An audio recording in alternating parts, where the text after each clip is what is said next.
way before I came out.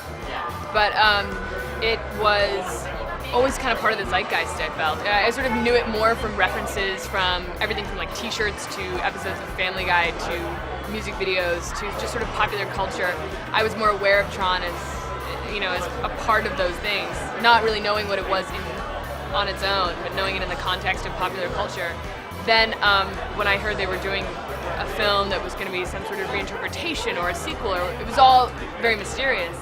I watched it carefully, went to meet with them a year ago, and that was it. And it was like, once I saw what they were planning on doing with it, I saw the test footage in that meeting that they showed at Comic-Con last year, and today we showed it in 3D, and it blew my mind. At that point, I was like, this is a revolution in filmmaking, and I have to be a part of it. Jeff, I mean, you know, I had to like stuff my fist in my mouth to not ask Lebowski questions. Lebowski's just one of the million movies that he's made that have been so brilliant. But it was great to do, you know, often you're doing a sequel or a remake of a film, you don't often have the star of the original also being the star of the second one. So it was kind of amazing that 30 years later, there we were acting next to him, and he's playing two parts in the film, young and old. We're using this technology that, you know, has been perfected to a point, you know, way beyond Benjamin Button. We got the same team that won the Oscar for that have created an unbelievable creature.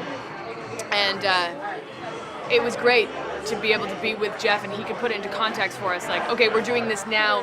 In the first movie, this is what this actually meant, and fans of the original will get that this reference is actually about this. And so it was kind of an amazing resource to have him there. So I found blue screen acting to be a lot like theater. I mean, you just really have to use your imagination. You know, when you're on a stage that you just have a black platform and a room covered in blue, you really almost feel like you're back in a black box theater, or, you know, just working on your imagination and working on bringing up images that will get you to where you need to be. And what's great is that for every actor it could be a different image. I mean, really, you can use whatever gets you there, to the point of, you know, how terrified you have to be or how elated you have to be. You can go anywhere, you can blow your own mind.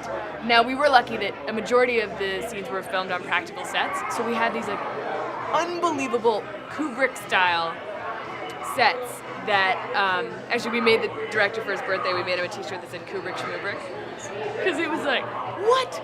This is unbelievable! People would walk on and you'd hear them gasp. The Flynn's lair is kind of shown as this crazy white cave. Just beautiful stuff. So, although it was difficult to work with green screen, I found it to be kind of a great acting exercise. And actually, it could have been way worse, but they did build a lot of beautiful practical sets, so we got lucky on that front. They built enough so that you knew just how out there it really was. And we had amazing toys, like, you know, the light cycles. There's nothing cooler than a light cycle. And Dune, like a dune buggy type light runner. We had the coolest stunt team ever. They are professional loop kickers, and they basically made us look like such incredible badasses. And you cannot tell when it's me and when it's her, and it's seamless. But they did want us to do as much as we could on our own. Like, I think for any movie, they'd obviously like to have your mug on screen when you're flipping around, and I pushed myself harder than ever, and I'm really glad I did, because I've taken on this new skill. When you're playing a warrior, it helps to know how to fight, so it was good. I was just blown away by what they were able to achieve with so much less than we had. I mean, our suits are pretty intense, and people will see that next year at Comic-Con when we come back with more, but they were running around in like white spandex on a black velvet set, and like they couldn't sweat, and they caused a brownout in Burbank, and like it was madness for Tron 1.